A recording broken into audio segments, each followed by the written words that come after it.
Welcome to another episode of the 5 Minute Money Manager. A few years ago, my wife and I took a leisurely drive in the mountains. We had just passed through a small community, and as we approached a bend in the two-lane road, my wife anxiously exclaimed, "Car in our lane!" Sure enough, there was an oncoming car attempting to pass another car. As I moved my car as far right as possible, I quickly looked to see if there was a way to exit the road if necessary to avoid a head-on collision. There was nowhere for me to go. I laid on the horn as the thoughts of death ran through my mind. The passing car managed to get back in its lane and missed hitting us by a few feet. Death eventually takes us all, under a variety of circumstances and at various stages of life. For us, that was not a good day to die, and we are thankful to still be among the living.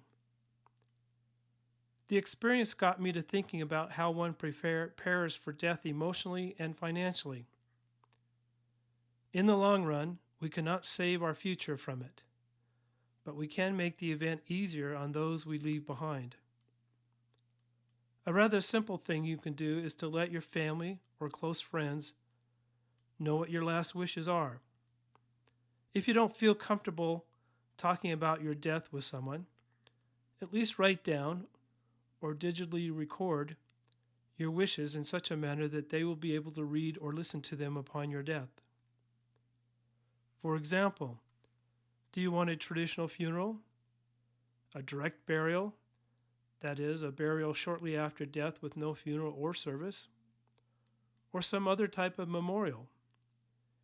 Do you want a viewing, a coffin burial, or cremation, flowers, or donations to your favorite charity?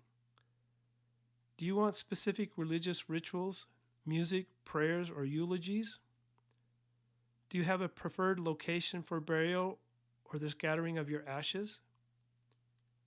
And then there are the associated financial costs to consider. Death can be very expensive. How much can you afford? Have you already purchased a cemetery plot? Will you have life insurance and or savings that will cover some or all of the costs? If not, how much of a financial burden do you want those you leave behind to have to bear? Whatever your last wishes are, remember that you will be dead and will probably not be aware at that point or not care about what actually happens. So when considering your last wishes, you might want to ask yourself the following question: what will give the most peace and comfort to my family and friends? Thanks for listening, and have a great day.